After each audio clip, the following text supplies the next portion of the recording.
Hi there. It's nice to see so many people here today. Nice to be invited to come and speak to you today. My name's Louise O'Reilly and I work for the NHS in mental health. And it's interesting to hear what you were saying, Anil, about good mental health and how important being outdoors is. Being by rivers and canals has been important to me, particularly because they're flat. And you can get a good run and bike ride along rivers and canals. So I think they are such undervalued spaces, and often they're in urban spaces and they take to places that you don't know exist. So I think it's really nice that the Canal and River Trust are here today being represented. So mental health, I work for the NHS, but I also work within a collaborative that the NHS has pulled together for mental health, and that's called Better Mental Health for All. And we're a collaboration of partners. So it's not just the NHS that's involved in mental health, it's the local authorities and it's the local community and local partners who are helping to bring better mental health for all. So you'll be pleased to know that there's a focus on mental health. It's much needed. All of us in this room today will know somebody or have personal experience of needing mental health services. And one of the things that we all know is that mental health services need improving. So a while ago, many of you will know that the government's long-term plan, the NHS long-term plan, set aside an ambition to transform mental health, and it also put more money in. So we've always known it's been underinvested in, and we always know we need more money for mental health. So the long-term plan looked at mental health, and it recognised that it wasn't performing. Many trusts were underperforming, people waiting a long time to be seen. When they were seen, they weren't getting the services that they wanted. So we set about talking to local communities in the NHS. We put lots of focus groups together. We spoke to people. We listened to our staff. We listened to our service users. And then 2 years ago, we did a public consultation. And quite a few people in this room today took part in that public consultation, helped to make it successful. And in that public consultation, we asked people what they thought about our proposals to transform. There was a resounding approval for some of the transformation ideas that we put in there from our public in Leicester, and Rutland. And we asked people around two key areas of transformation, and one was urgent and emergency. And we've already done quite a lot of work in this area. So many of you may have used something called the central access point or know somebody that's used the central access point. And that's been brought in to help people in a crisis 24 hours a day, 7 days a week. And that's one transformation area that's already happened. And the other thing that's happened in COVID was that we introduced an urgent care hub. And that means that anybody who's in need, in crisis, can go straight to the urgent care hub. They don't go to A&E, they go to somewhere where they can be seen and assessed. So they were two innovations that have already come in part of the transformation. And that got a resounding approval rating from people, in addition to some of the other proposals we were making. So Cameron's invited me here today not to talk about crisis, but to talk about neighbourhoods and communities. So the second part of what we asked people was, what should we provide you in your local community? And people told us that they didn't want to travel. They told us they didn't want to keep repeating their story. They said that they wanted services closer to home, and they wanted people to listen to them, and they wanted one plan. And all these things that people wanted, we are putting together now. So we are in the middle of doing a transformation of neighbourhood working. And one of the big changes that we've seen this year is a recruitment of a team of people looking after our neighbourhoods and building up a neighbourhood picture.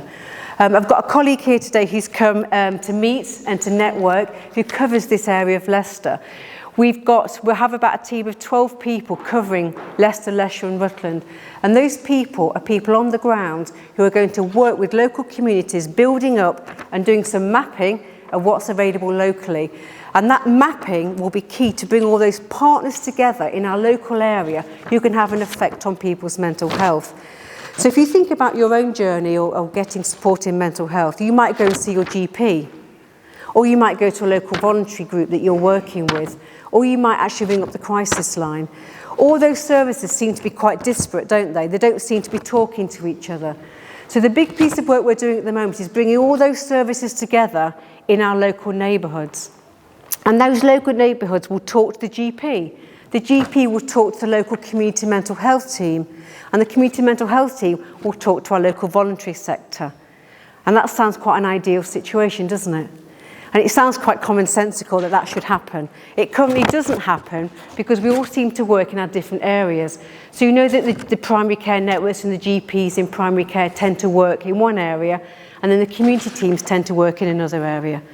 So the big piece of work that's going to help in mental health in neighbourhoods this year mainly will be around neighbourhood working. So it's an exciting time. What you will start to see on the ground is a more coordinated approach to neighbourhoods. And my colleague who's come today might want to introduce herself, and she might want to stand up and just tell you who she is and the area she'll be covering. Thanks, Louise. I work with Louise and I'm leading the group for the city group series, so covering High School, St Matthews, Belgrade, everything, so all of that. I have colleagues in West and City North as well. We work quite closely as well. But I'm at the minute going around and understanding what's happening on the ground, talking to all the voluntary organisations. So if I haven't spoken to you, please come and find me. I'll be around all day. Thank you. Thanks, Aisha. Aisha. So Aisha's got two other colleagues in the city, and they're covering the city between them, so they're carving up the city. And then we have a colleague covering every single district in Leicester, Leicester and Rutland. So those are quite key people that will be coming on the ground to work with partners.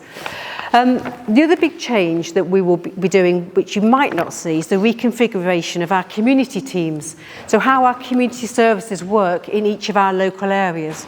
We have 8 community teams currently in mental health, and they cover each of our districts. So we'll have one for Charnwood, for example. We'll have one for Oadby and Wigston, and we have those all across our areas. And we're reconfiguring these teams to work more seamlessly so that when somebody does come and needs support, we can provide the service that people have told us they want. They want one care plan. They want to be seen by one person. They don't want to repeat their story. And when we do get help, they want that help to come to them, and they don't want to be sent off to go and get that help.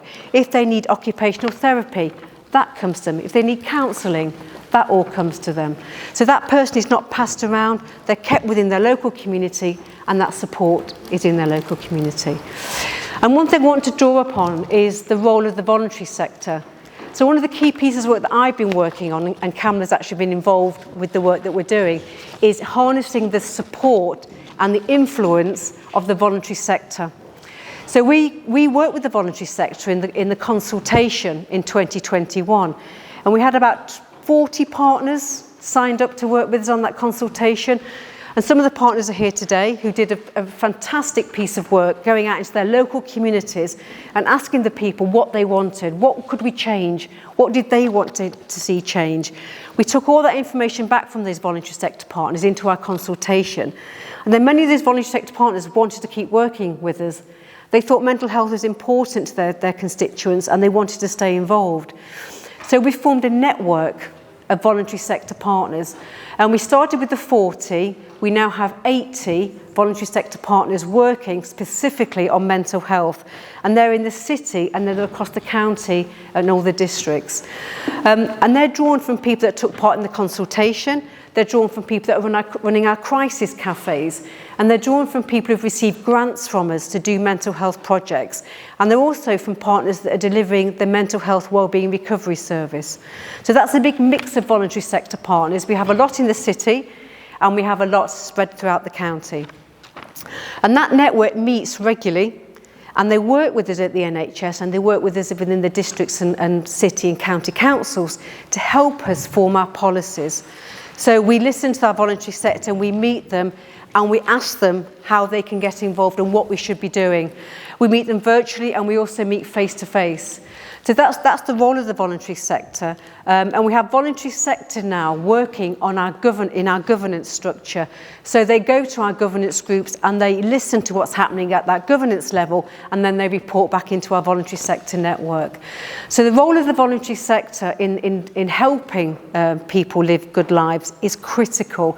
We know that in the voluntary sector, a lot of the work, a lot of the heavy work is done by those organisations who have that reach and that trust and that influence with those communities.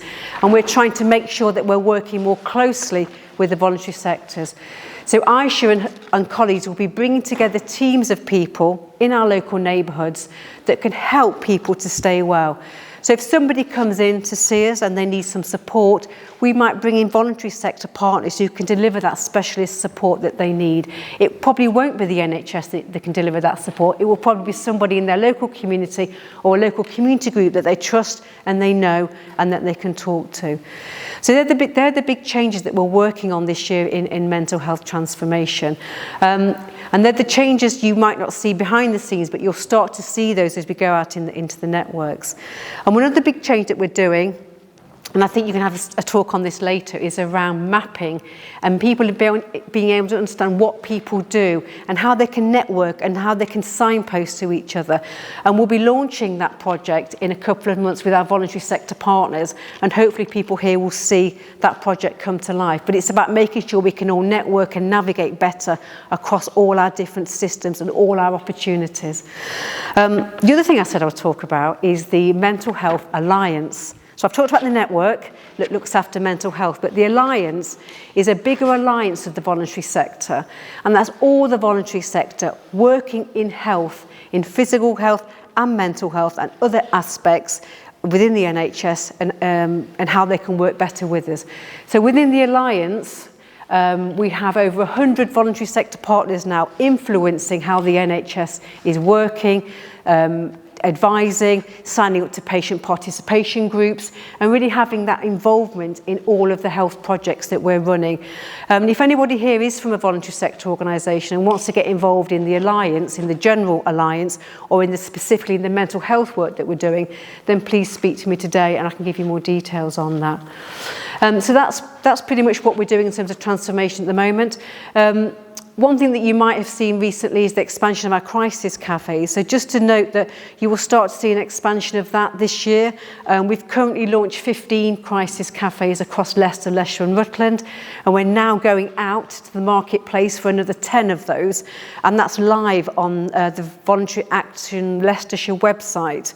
So if anybody is interested in running a cafe or knows any organisation that might be interested in running a cafe, that's open to people until the 10th of March. And by the end of 2023, we'll have 25 of these cafes open across our area to help people who need support with their mental health, who can walk in and get that support. So hopefully that gives you a flavour of some of the ways that we're trying to transform mental health, how we're trying to make it easier for people to get the support they need in their local community without having to make an appointment, so that we have a no wrong door approach to people's mental health. If anyone's got any questions, I'm here most of today and I can provide you with some information. And another thing we've put together is lots more information on mental health. So we've got some booklets downstairs. We've got more information around the support organisations that people can talk to get support for their mental health. Whether you're a young person, older person, wherever you live in the area, there'll be some information in here today for you. So thank you very much, everybody, and I look forward to seeing you later.